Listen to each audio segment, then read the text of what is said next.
Last April, troops and tanks of the Israeli army attacked Ramallah and other towns in occupied Palestine. This was reported as an incursion to stop terrorism. In fact, it was also an attack on civilian life, on schools, offices, clinics, theatres, radio stations. This systematic vandalism is typical of one of the longest military occupations in modern times.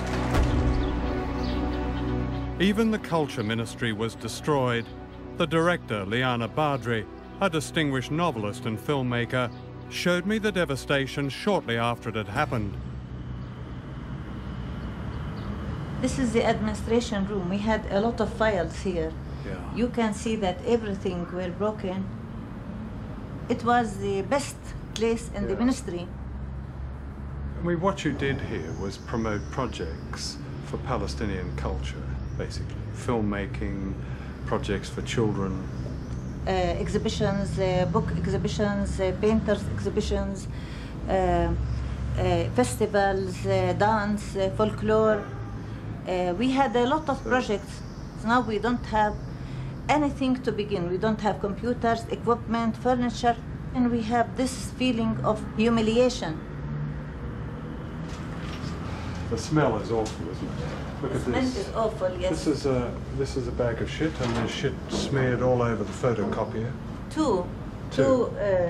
So they just ate and defecated in the same place. Yes, and putting them on the photocopy, putting the shit everywhere, even on the walls. And you can see that we have two toilets in every floor, but they didn't use the toilet. All the time they were making it on the floor or anywhere, as you can see.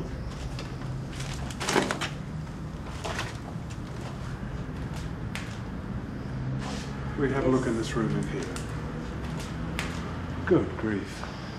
Look at this. These are children's drawings, aren't they? Yes. This is the room specialized for children's work, children's paintings and children's culture, and to encourage them to paint, to let them express themselves, to make competition, writing competitions. But you can see how they destroyed everything. They don't respect anything. They just want to come and destroy, and this is the systematic terrorism of the Israeli state. For the Palestinians, this cultural vandalism means a deliberate intention to destroy them as a nation. The heart of the conflict here is a struggle for land, for the hills and valleys of Palestine, for precious water and fertile soil. During the early 20th century, the great majority of the population of Palestine were Palestinian Arabs. In 1948, Israel was founded in the shadow of the Holocaust. For the Palestinians, this meant the loss of 78% of their country. Today, they are seeking only the remaining 22% of their homeland. For 35 years, that homeland has been dominated by Israel. In 1987, the Palestinians rose up in what they call intifada. History will surely call it a war of national liberation. They fought mainly with slingshots against tanks and planes, and they were put down with this kind of brutality. Israeli soldiers deliberately breaking the bones of prisoners. Some of the soldiers later insisted they were carrying out official Israeli policy.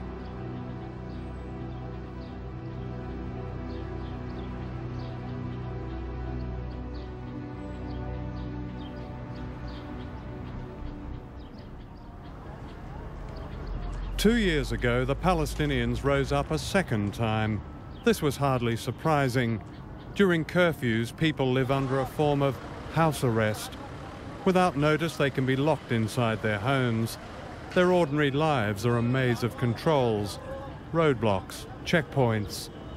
This is how I remembered apartheid South Africa. the hidden effect is the same: humiliation and anger and death.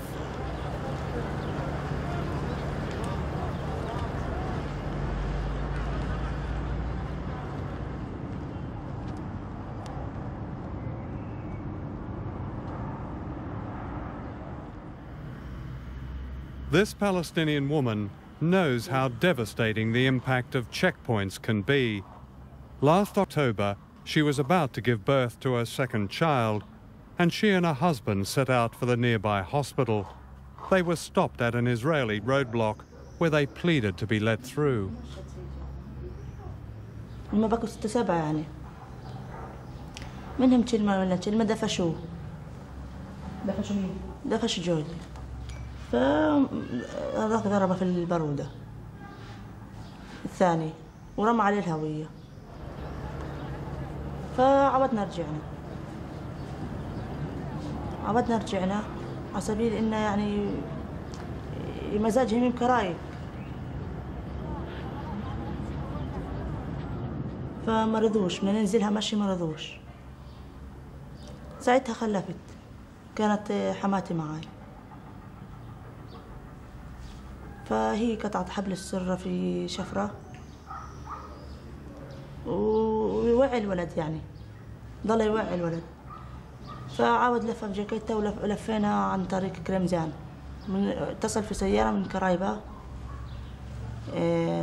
شوفير عودنا طلعنا لما وصلنا المستشفى الفرنساوي اللي هو الولد متوفي.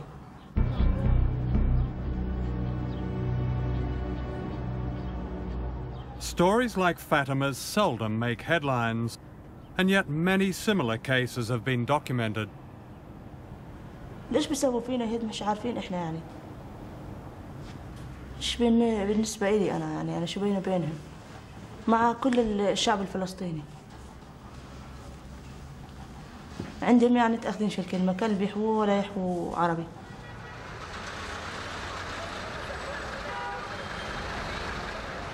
Palestinians try to lead a normal life, but life is never normal. During Israeli military operations, curfews stop everything. Ambulances are denied access to the sick and wounded. Children are stopped from going to school. The Israelis claim this is necessary for their security. If that's true, it's clearly not working. And the security of Palestinians is almost never mentioned.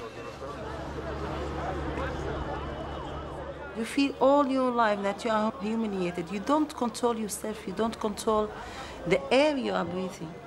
You don't. I don't want to talk about planning for anything. This is something that we don't even dream about. Plan to next hour or next day what we will do. This is something we don't even dream about because our destiny is not in our hands. It's in the hands of the others who decide how we will live. How we will get married. To come and live with my husband in this country, I had to take the permission of the Israelis. It's not enough that they took our land, and they are not allowing us to have our own state, but also they are controlling every detail in our life. Some Israelis have spoken out. More than 500 soldiers have refused to serve in the occupied territories. We are, they've said, like the Chinese student who stood in front of the tank in Tiananmen Square.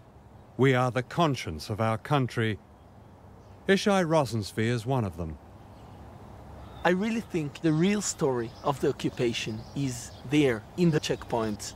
I cannot forget this kind of picture, 5 in the morning, 4:45 in the morning, a line of hundreds of people waiting, to pass in the checkpoint, and you're standing there, and you see their eyes, the humiliation, the frustration.